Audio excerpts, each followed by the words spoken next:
জাদু টোনা করাও কবিরা গুনাহ। আরেকজনের বউ ভাঙি আনবেন এই জন্য কবিরাজের কাছে গেছেন, এটা কি কবিরা গুনাহ? পারেন না?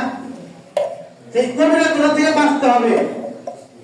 কবিরা গুনাহ থেকে বাঁচতে 5 ওয়াক্ত নামাজ পড়লে, শুক্রবার সালাত আদায় করলে, রমজান মাসে সিয়াম পালন করলে কি আল্লাহ তাআলা এর মাঝখানে যে ছোট ছোট গুনাহ আপনি করেছেন কবিরা গুনাহ আল্লাহ তাবারক ওয়া তাআলা আপনাকে মাফ করে দেবেন।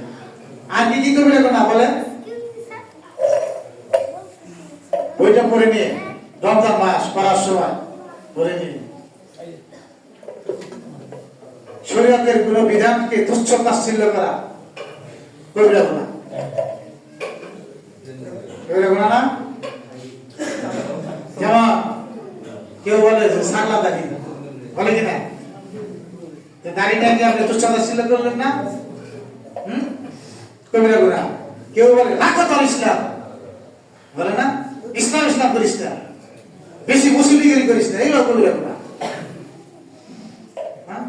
কেউ বলে কি মরার পরে আবার কবে কিয়ামত হবে কেউ দেখছে, বলে না কবিরা গুনাহ। এই কবিরা গুনাহ থেকে যদি বেঁচে থাকে তাহলে ইনশাআল্লাহ আল্লাহ তাবারক ওয়া তাআলা এই রমজানের সিয়ামের মাধ্যমে আপনাকে রায়্যান নামা জান্নাতের দরজা দিয়ে জান্নাতে প্রবেশ করাবে। আল্লাহ আমাদেরকে ঠিক কবিরা গুনাহ থেকে বেঁচে থাকার তৌফিক দান করুন। সামনে উপস্থিতি যারা রোজা রাখবেন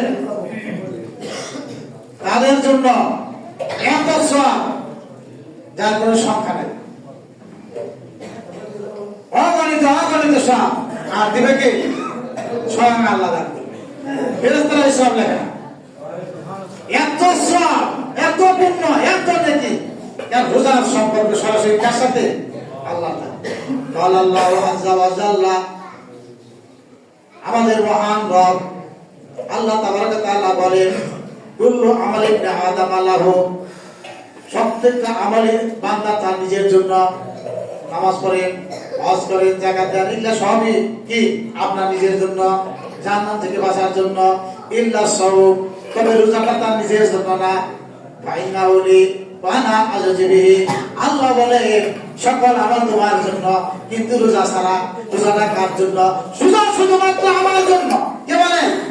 আল্লাহ বলেন এই রোজা শুধু আল্লাহর জন্য। ওয়া আনা আজজি বিহি, আল্লাহ বলেন আমি নিজ হাতে তাকে রোজার পুরস্কার দেব। সুবহানাল্লাহ। সব জায়গায় শয়তানের একটা সুযোগ থাকে রোজার মধ্যে আছে। নির্জন প্রান্তরে গিয়ে কিছু খাইলে খান, আপনি কেন খান? আল্লাহর ভয়ে। ঘরের ভিতরে দরজা বন্ধ করে আপনি খাইতে পারেন, পান করতে পারেন, কেন করেন? আল্লাহর ভয়ে। এই যে আল্লাহর ভয়টা এই রোজার মাধ্যমে আপনার কলবের ভিতর প্রবেশ করেছে, এই জন্য আল্লাহ এই রোজার পুরস্কার তার নিজ হাতে দেবে। এখন এই রোজা থেকে যদি এই রকম ভয় সব জায়গায় নিয়ে যেতে পারেন তাহলে আপনি প্রকৃত মুত্তাকি, আপনি মুসলিম, আপনি মুসলিম। প্রকৃত ভয় কোন জায়গায় নেবেন? কিভাবে? যে রোজা থাকছেন, একটু পানি খাওয়ার সুযোগ আছে, হাতের কাছে অনেক পানি, কিন্তু পান করলেন না। ঠিক আপনি একজন ব্যবসায়ী, তখন যদি এই ভয়টা ওখানে নেন যে আল্লাহ আমাকে দেখতেছে, আমি 3000 লিটার জায়গায় 2900 দেব না, আমি ভালো জিনিস সাথে খারাপ জিনিস মিশাবো না, আমি চাকরি করি আমি ফাঁকি দিব না, আমি ঘুষ খাবো না। কেন? যে জন্য আমি রোজা রেখেছি, যার ভয় আমি দিনে পানাহার করি না, তার ভয় আমি ঘুষ খাবো না, তার ভয় আমি বেপরদায় চলবো না, তার ভয় আমি জিনা ছেড়ে দিব, মিথ্যা কথা ছেড়ে দিব। এই যে যদি ছেড়ে দিতে পারে তাহলে রোজাটা আপনার জন্য কল্যাণকর হবে এবং আল্লাহ তাআলা এত সওয়াব দিবেন যে সওয়াব আপনারা কল্পনা করতে পারবো না।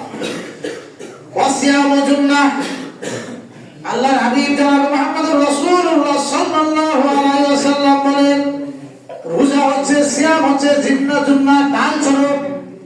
ঢাল বুঝেন? এই যে মানুষের সাথে যখন মারামারি রাখে পুলিশরা এক হাতের মধ্যে একটা রাখে না, দেখছে? যুদ্ধক্ষেত্রে এখন তো ওইটা নাই, আগে তো যুদ্ধক্ষেত্রে ছিল তীর ফিরানোর জন্য, পাথর নিক্ষেপ ফিরানোর জন্য হাতে একটা ডাল থাকতো, আসলে ওইটা তো ওই দিক থেকে আসলে ফিরে।